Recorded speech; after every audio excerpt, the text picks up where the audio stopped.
তা হযরত আমর ইবনে আবাসা রাদিয়াল্লাহু তাআলা আনহু রাসূলের কাছে যে জিজ্ঞাসা করছেন, ইয়া রাসূলুল্লাহ, মান মাকা আলা হাযাল আমর, ইয়া রাসূলুল্লাহ, আপনি যে ইসলামের প্রারম্ভিক যুগে, ইসলামের শুরু লগ্নে আপনি যে ইসলামের প্রচার করছেন, এই প্রচার করার সময় আপনার সাথে কে কে ছিল, সাহায্যকারী কে কে ছিল? আপনার সাথে সাহায্যকারী কে কে ছিল? রাসূল কারীম সাল্লাল্লাহু আলাইহি ওয়াসাল্লাম বলেন, হুরুন আও হুরুন ওয়া আবদুন। নাম বলেন নাই রাসূল, যেহেতু মুসিবতের সময়। রাসূল বললেন, আমার সাথে একজন স্বাধীন মানুষ ছিলেন, আরেকজন ছিলেন দাস মানুষ, গোলাম মানুষ। পরবর্তীতে হযরত আমর ইবনে আবাসা রাদিয়াল্লাহু তাআলা আনহু পাইলেন যে এই স্বাধীন মানুষের দ্বারা উদ্দেশ্য হলো হযরত আবু বকর। ইসলামের প্রারম্ভিক যুগে রাসূলের সাথে কে ছিলেন? হযরত আবু বকর। সুখে দুঃখে, খেয়ে না খেয়ে, রোদে পুড়ে, বৃষ্টিতে ভিজে, সার্বক্ষণিক রাসূল কারীমের সাল্লাল্লাহু আলাইহি ওয়াসাল্লামের সাথে ছিলেন হযরত আবু বকর।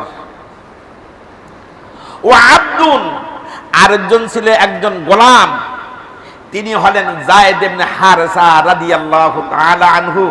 ওই যে তয়েফের মাঠে রাসূল ইসলামের মিশন নিয়ে গিয়েছিলেন, ইসলামের দাওয়াত নিয়ে গিয়েছিলেন তয়েফবাসীদের কাছে, সঙ্গে ছিলেন কে?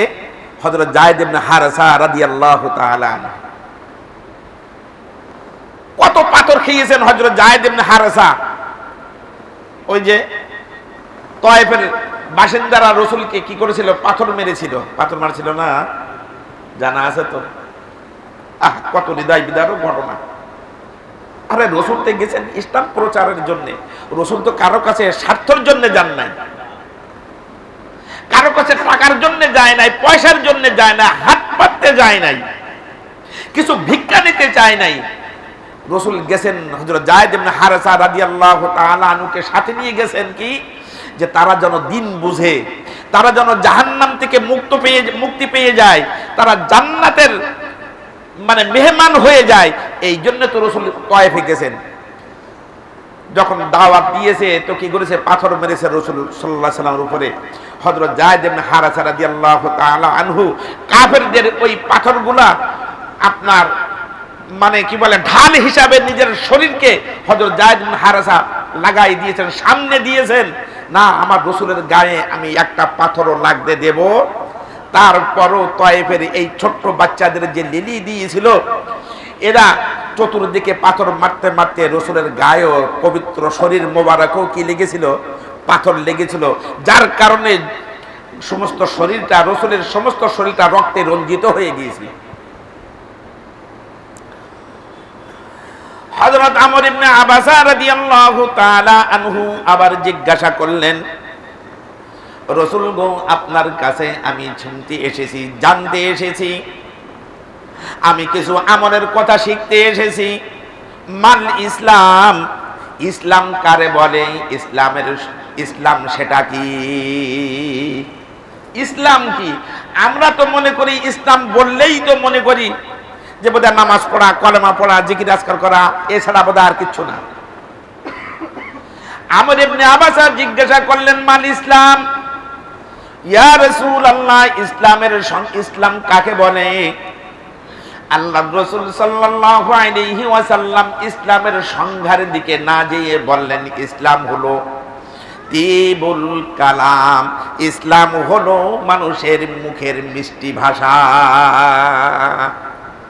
তিবুল কালাম, ভালো কথা, সৎ কথা, মুখের মিষ্টি কথা, ইমানদারের মুখের মিষ্টি কথা, এটাই হলো ইসলাম।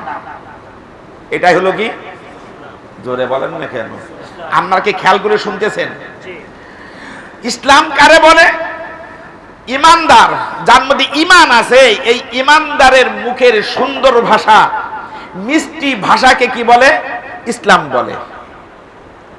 অনেক মানুষ দেখবেন খুব কর্কশ ভাষী, খুব কর্কশ ভাষী, ভালো কথা বললেও তো মনে হয় যেন আমার গায়ে কি ফিলে মারতেছে, আছে না এমন?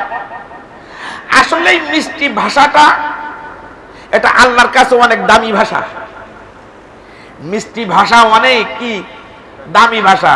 আমাদের দেশের মিষ্টি ভাষা ব্যবহার হয় যখন নির্বাচন আসে। নির্বাচন আসলে তো কি সুন্দর মিষ্টি ভাষা, কত সুন্দর সুন্দর কথা, কত ভালো ভালো কথা আওড়াবে। আপনি যদি লিখে রাখেন একখান বড় ডায়েরি শেষ হয়ে যাবে মিষ্টি ভাষা। যে কথাটা আগে বলছিলাম, কিন্তু নির্বাচন হয়ে গেলে পরে আপনি যখন ওই লোগাত হিসাবে, ডিকশনারি হিসাবে আপনার ডায়েরিটা বের করবেন, দেখি আমার নেতা কোন ভাষা কথা বলেছে, দেখবেন সম্পূর্ণ বিপরীত কথা। বলেন না ঠিক কিনা? আমি কারোর কটাক্ষ করে কথা বলছি না। আসলে আল্লাহ রাসূল সাল্লাল্লাহু আলাইহি ওয়াসাল্লাম যে কথাটা বলেছেন, এই কথাটাকে আপনাদের বোঝানোর চেষ্টা করছি। মিষ্টি ভাষা কথা বলা এটা হলো ইসলাম। মিষ্টি ভাষায় কথা বলাটা ইসলাম, এটা মনে রাখবেন। কর্কশ ভাষীকে আল্লাহ পছন্দ করে না। কর্কশ ভাষী যে, যার কথায় মানুষ রাগ হয়, এই রকম মানুষকে আল্লাহ কি করে না? পছন্দ করে না। এই জন্য রাসূলের শিক্ষা হলো যে তোমার বাড়িতে যদি কোনো ভিক্ষুক যায়, যদি কিছু না দিতে পারো, তা তুমি একটা কথা বলবা, বারাকাল্লাহু ফিক, আল্লাহ তোমার মধ্যে বরকত দান করুক।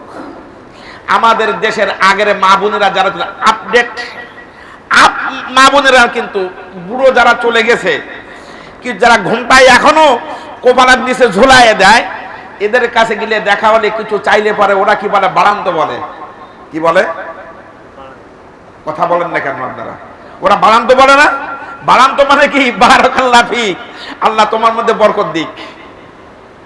আর এখন কিছু চাইলে পরে যা যা যা, আপ মানুষ তো, লেটেস্ট মানুষ তো, এই যা যা যা, দেবার কিছু নাই। এটা বড় খারাপ ভাষা। আল্লাহ বলেন, ওয়া আম্মাসাইলা ফালা তানহার। আল্লাহ পাক তার রাসূলকে জানাচ্ছেন, ও আমার দোস্ত, আপনি কর্কশ ভাষী হবেন না। আর যদি কোনো ভিক্ষুক আপনার কাছে কিছু চায়, খবরদার খবরদার তাকে কটু কথা বলবেন না। ওয়া আম্মাসাইলা, সাইল মানে ভিক্ষুক, সাইল মানে, ওয়া আম্মাসাইলা ফালা তানহার, ভিক্ষুককে তুমি কোনোদিন কটু কথা বলবা না। আল্লাহ রাসূলকে কি দিচ্ছেন? শিক্ষা দিচ্ছেন। আর রাসূলকে শিক্ষা দিচ্ছেন, সাইলকে, ভিক্ষুককে তুমি কটু কথা বলবা না। পারলে ক্ষমতার মধ্যে দিবা, না পারলে গামায় মাথায় হাত বুলিয়ে বিদায় দিবা। চোখ রাঙ্গিয়ে কথা বলবা না। তাহলে চোখ রাঙ্গিয়ে যদি তুমি কথা বলো, কর্কশ ভাষী যদি হও, তাহলে তুমি রাসূলের উম্মত না। কারণ রাসূল বলছেন, আল ইসলামু তিবুল কালাম, ইসলাম মানে কি? মিষ্টি কথা বলা। ইসলাম মানে কি বলা? মিষ্টি কথা বলা।